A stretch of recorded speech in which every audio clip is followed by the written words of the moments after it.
Hey YouTube, it's Pastor Dwayne here. We have another Bible review for you today. Today we're going to be looking at the Berean Standard Bible. Berean Standard Bible, wasn't that called something else before? It was. It was called the Berean Study Bible, but BibleHub had decided to change the name of their translation because, well, Berean Study Bible seemed to have been sending the wrong message. Nonetheless, we have a couple copies of it here. I purchased one myself, and then I sent an email out and asked if they would send me the purple one so we could take a look at it.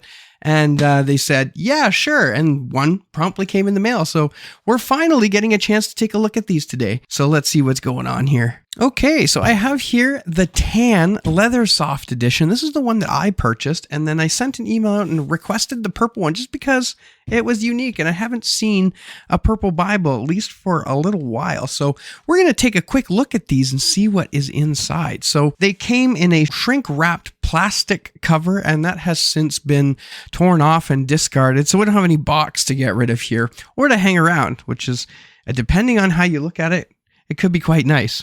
So anyway, let's take a look here at the Leathersoft one. And you're initially going to see that the name of the book is stamped into the cover and Berean Study Bible. So this was before they had changed the name to Berean Standard Bible, which is what they're calling it now. Of course, on the spine, we just have BSB written there. And then, of course, the back is fairly plain. You're going to notice all around it is this perimeter stitch, at least on the tan edition here. It's all the way around, and it's all the way on the inside as well. You can see the perimeter stitching all around there. Now again, with the purple one, fairly similar idea, except the stamping is in like a gold stamping here. And the similar idea, just on a kind of nice little purple cover. On the inside of both of these, you're going to notice that they are both paste down linered, like they're not, it's not an edge line, okay? But it does seem fairly durable. Okay, on the Leathersoft edition, you're going to get the rounded corners. On the hardcover, you will not get the rounded corners, just your regular flat corners. The inside, it's just going to be a pretty straightforward Bible. You've got your details on the inside. Most people will be happy to see that this is printed in the United States. So it's not printed in China, it's printed in the US. We have our table of contents. So I highlighted a few things in this because this is why I really like this translation. So the first highlighted bit there, it says, the Berean Bible Translation Committee has employed an open process where translation tables are freely available and all comments are welcomed and considered. So I had actually taken a look at the Gospel of Mark, chapter 16, verses 9 to 20. And if you follow my channel, you know that the long ending of Mark is a constant textual discussion that we have. And I didn't particularly like the notes they originally had in there. So I had sent off to BibleHub and said, hey, I'm not a big fan of this. This is a little misleading. And they ended up changing the footnotes to better account for the evidence, or at least improved some of the language there, so it wasn't quite as misleading. Anyway, so the other thing that I want to highlight here is this bit up here. We desire to share a Bible text that is as free as possible from licensing and publishing constraints. While copyright is necessary to ensure that there are not multiple forms of the same version, the project is constructed to enable royalty-free publishing of digital resources and generous licensing for use in print. I think truly what they're trying to do at BibleHub is to provide us a Bible translation which can be, for the most part, freely used for other works. And that's something that I appreciate and I can really get behind. You're probably thinking, Dwayne, you're looking at a critical text translation. Yes, this is a critical text translation. But the other thing that is sort of getting out there now is that BibleHub is currently working on a majority text translation. And my understanding is that they're going to use the Robinson-Pierpont Byzantine text form to produce that translation. So when they're done, I'm looking forward to seeing that, and hopefully they'll be able to get it out in a print edition just like this one here. Now, enough of that. Let's continue taking a look here at the inside.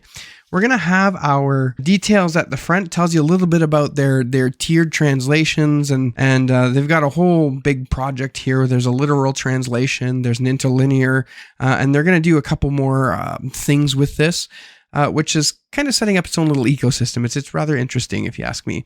And then we have some details about some of the abbreviations that they're using here. And then, no nonsense, straight into the text. You're going to see right off the bat, we have a double column format, and this is a paragraph format. This is not verse by verse, this is a paragraph format. And they'll have headers, just like you see here in Genesis 1. And then for each sort of section, which is in bold there, it's going to have a couple references there for you to look at. Now, as far as the main body of the text goes, it's pretty straightforward and pretty clear. Your sections are in bold. So right at the bottom of the page there, you're going to see some footnotes. And those footnotes are actually both translational and textual. So if there's any textual related things that are going to be there, it'll be listed at the bottom.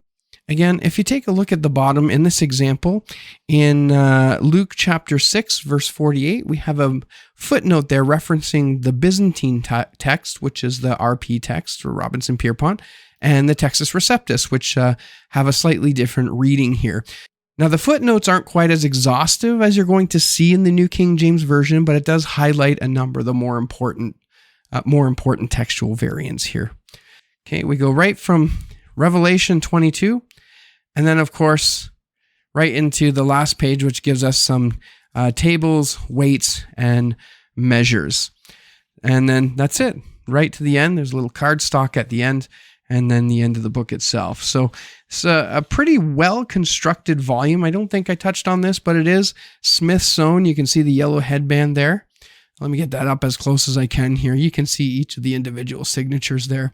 So this is a quality binding. Again, the ribbon here, you get one, and it's okay. It does seem to be double-sided, but it is fraying at the end. In all fairness, this one here is about a year old, and I've been using it kind of on and off, so that makes sense. This one, so the purple one here, it's exactly the same inside. The pagination is the same. You're going to come to your table of contents, your little preface there, a couple other information about the marginal notes and such, and then you just get right into the text, just like the other one there. One of the things that I like about the Berean Study Bible is that they've attempted to maintain a conservative translation. Now, I had the opportunity to sit down with the original language consultant on this project and was able to ask him a whole bunch of questions about that. So I'll leave a link in the description below. You can go ahead and check that out. If you're looking to purchase this, you can get it on Amazon. You can get it wherever, but it's also available directly on the BibleHub website. And right now, the purple edition is selling for $24.99 for this guy here. And the Leathersoft tan edition is selling for $39.99. That's USD. So if you're from Canada like I am, you'll just have to make the conversion. Anyway, brothers and sisters, if you enjoyed this review and found it helpful, go ahead and hit the like button below. And until next time, we'll see you around.